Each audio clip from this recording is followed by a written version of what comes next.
ओम शांति। 16 जून 2025 की मुरली से परमात्मा पॉइंट सुनाते हैं। मुख्य पॉइंट है, अभी देखो तुम्हारे सुख के दिन आने वाले हैं। बाबा कहे मीठे बच्चे, मान अपमान दुख सुख सब बाबा कहते हैं, निंदा स्तुति सब सहन करना पड़ेगा अभी। फिर परमात्मा कहते बच्चे मुझसे भी रूठना नहीं। आज बाबा वार्निंग भी दे रहे हैं, अगर रूठे तो सदगति नहीं हो पाएगी। रूठने वालों को बड़ी बड़ी सजा मिलेगी। बच्चों को एक दूसरे से व ब्राह्मणी से भी रूठना नहीं है। रूठे तो फूल बनते बनते कांटा बन जाएंगे, यानी देवता बनते बनते लोगों को दुख देने वाले, कांटा चुभोने वाले बन जाएंगे। इसीलिए बाबा कहते अपने पे बहुत इस समय अटेंशन देने की जरूरत है। गीत भी है ना, धीरज धर मनवा तेरे सुख के दिन भरे दिन आएंगे, तकदीर का सूरज चमकेगा, गम के बादल हट जाएंगे। गीत के माध्यम से परमात्मा हमें समझाते हैं। ये परीक्षाओं का समय देखो चल रहा है, इसमें धीरज की बहुत जरूरत है। अभी हमारा दुख का पाठ चल रहा है, जन्म जन्मांतर के दुख है ना। जो बाबा कहते ज्ञान को नहीं समझ पाते वे देखो किसी ना किसी बात में दुख जरूर देखते रहते हैं। उन्हें बाबा के पास आने में भी कोई ना कोई दुख ही भासेगा। अब देखो जब तीर्थ यात्रा में हम जाते हैं तो भी तो कहीं ना कहीं भीड़ भी होती है, कभी बरसात भी हो जाती है, कभी तूफान भी लग पड़ते हैं। और जो सच्चे भक्त होंगे वे क्या कहेंगे, सब तो होता ही रहता है, क्या हर्जा। मनुष्यों के तो ढेर की ढेर भगवान भी है, सब जानते हैं। नहीं तो समझकर बाबा कहते भगवान समझकर ही हो जाते हैं। और जो मजबूत बच्चे होते हैं वो क्या कहते हैं, कोई हर्जा नहीं, अच्छे काम में हमेशा विघ्न आते हैं, वापस लौटकर थोड़ी हो जाते हैं। और कोई तो फिर लौट भी जाते हैं, कभी विघ्न पड़ते हैं, कभी नहीं भी पड़ते हैं। तुम्हारी बाबा कहते हैं ये यात्रा है। ब्राह्मण बच्चों को तो पता है ये दुख हरने वाला हमारा पिता है, ये उनको पक्का निश्चय है। फिर कहा देखो आजकल मधुबन में देखो कितनी भीड़ होती है, बहुतों को देखो तकलीफ भी होती होगी। बहुत बाबा कहते हैं जो सोने के लिए ना पट दे देते हैं मधुबन वाले ना, पट मतलब आंगन में सुला देते हैं। तो बाबा क्या है, बाबा थोड़ी ना चाहते हैं कि उनको आंगन में सुलाया जाए, परंतु बाबा कहते हैं मधुबन में ड्रामा अनुसार इस समय बहुत भीड़ हो रही है। पहले भी कभी जब ये ज्ञान था बाबा कहते तब वो चली होगी ना। तो बाबा कहते कि कहे पढ़ने वाले कोई जो बाबा कहते कोई तो राजा बनेंगे, कोई रंक भी बनेंगे। अब जो सहन कर रहा है वो तो राजा बनेगा ही ना। किसी का भी देखो ऊंचा पद होता है तो किसी का बाबा कहते कम पद। कोई बच्चे बहुत बाबा कहते कच्चे भी हैं जो सहन कुछ भी नहीं करते। मधुबन जाने की बात हो रही है ये ना। कहते हैं कि हमें तो ब्राह्मणी ने फंसाया, जोर दिया तो हमें आना पड़ गया। बाबा कहते हैं ये पूरे विश्व की एक ही विश्वविद्यालय है। भविष्य की पढ़ाई से कोई तो देखो यहाँ पर राव, कोई रंक बनता है। उन बच्चों को इस ज्ञान कि विद्यालय की पूरी पहचान ना होने के कारण कुछ भी कहते रहते हैं। यहाँ के अमीर और गरीब और सतयुग के अमीर और गरीब में बहुत रात दिन का फर्क है। यहाँ के तो अमीरी भी बाबा कहते हैं दुखी हैं और गरीब तो दुखी हैं, वहाँ दोनों सुखी हैं। यहाँ बल किसी के पास तो बहुत धन है, सब मिट्टी में मिल जाएगा। अब देखो जैसे बिरला है, कितना साहूकार है, पर फिर उन्हें क्या पता कि पुरानी दुनिया बदल रही है, नहीं ना।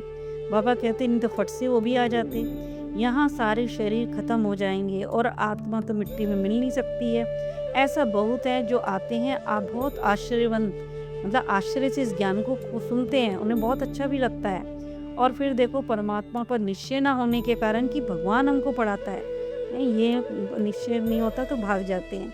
जो अच्छे बच्चे हैं उन्हें लगता है कि हम यहाँ फूल बनने के लिए आए हैं, खुद वो महसूस भी करते हैं, बस सोचते हैं कि ऐसा करता है वैसा करता है। और बाबा कहते कई लोग होते हैं ना ऐसे भी सोचते हैं, तो फिर बस घर में रूठ कर बैठ जाते हैं। तो बाबा कहते कि समझना चाहिए कि परमात्मा का कार्य है, वो हमें पढ़ाते हैं। बाबा कहते नहीं पढ़ेंगे तो सजाएं बहुत कड़ी हैं। गर्भ में भी देखो सजाएं हैं ना, बाबा सब साक्षात्कार कराते हैं। बिगड़ साक्षात्कार के सजाएं बाबा कहते हैं मिल नहीं सकती हैं। यहाँ का साक्षात्कार होगा तुमने जो कि लड़ झगड़ के आपस में भी रूठ कर पढ़ाई छोड़ दी।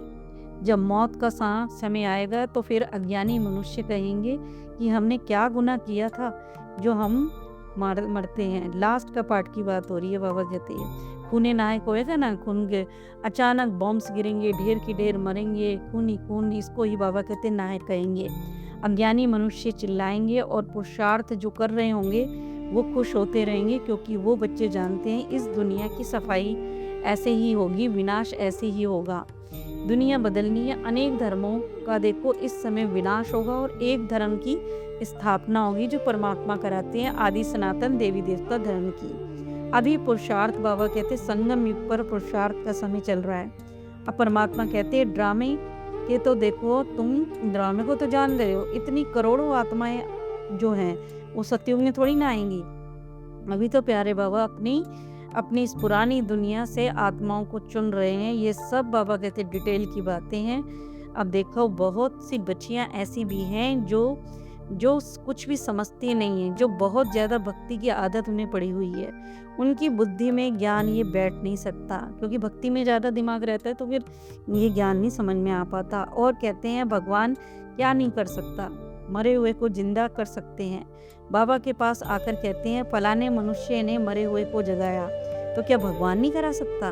कोई ने अच्छा काम किया तो बस फिर हजारों उनके फॉलोअर्स बाबा कहते बन जाएंगे। कई कहते हैं तुम्हारे पास तो बहुत थोड़े आते हैं, और भगवान पढ़ाते हैं तो भी थोड़े आते हैं, ऐसे बहुत कहते हैं। अरे यहाँ तो मरना होता है, मतलब ये जीवन तो संस्कार परिवर्तन का है ना, और संस्कार परिवर्तन में ही मरना पड़ता है। इतनी आसानी से संस्कार नहीं बदलते। और बाबा कहते भक्ति में तो कनरस है, बड़े भक्ति से गीता सुनाते हैं, भगत लोग सुनाते। कनरस मतलब कानों को जो बुराई सुनने के रस मिलता है, वो बाबा कहते भक्ति मार्ग में बहुत संख्या में लोग होते हैं और ये सब भी चलता है।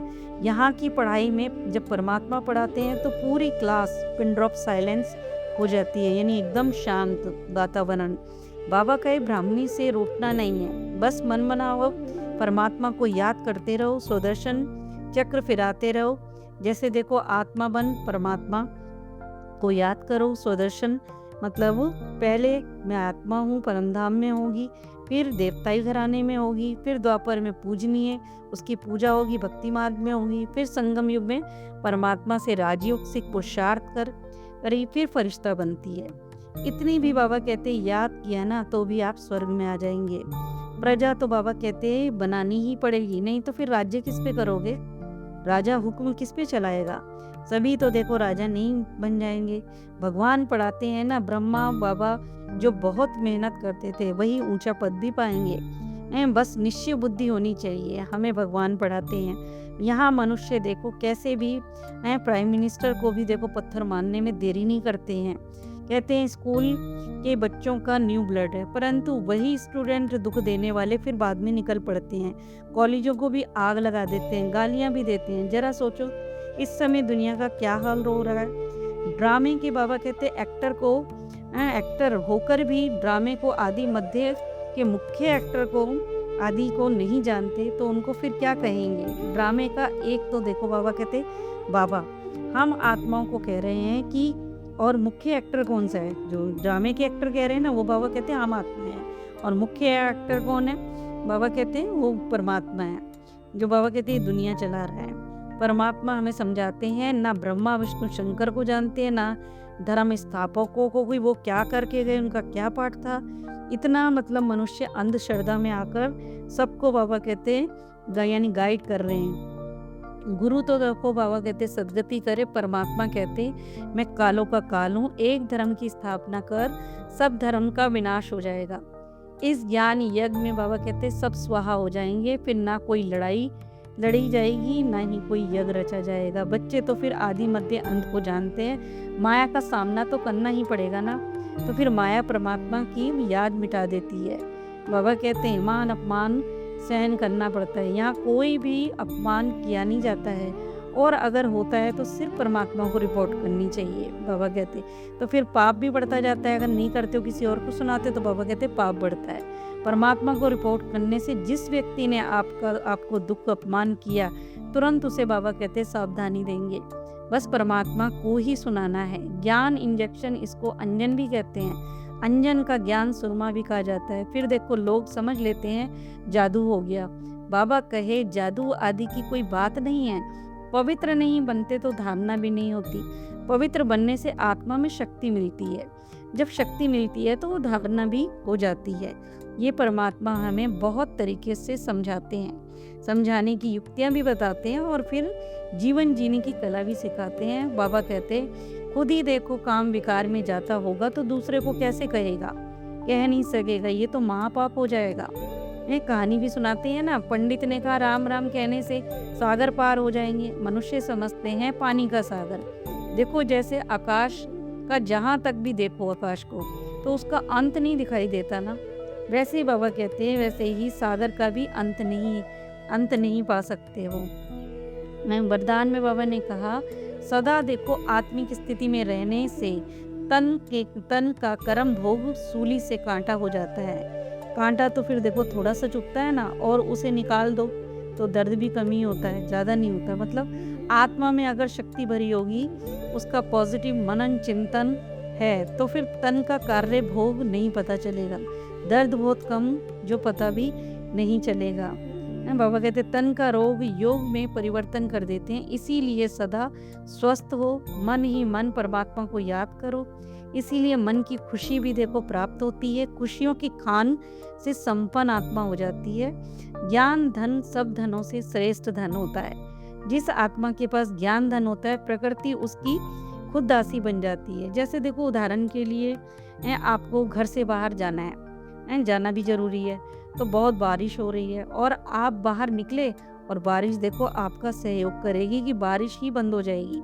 ये है प्रकृति दासी बनेगी। दासी का क्या काम होता है? दासी क्या करती है? हम जो कहते हैं वही तो करती है ना। तो आपने सोचा मन में और वो हो गया।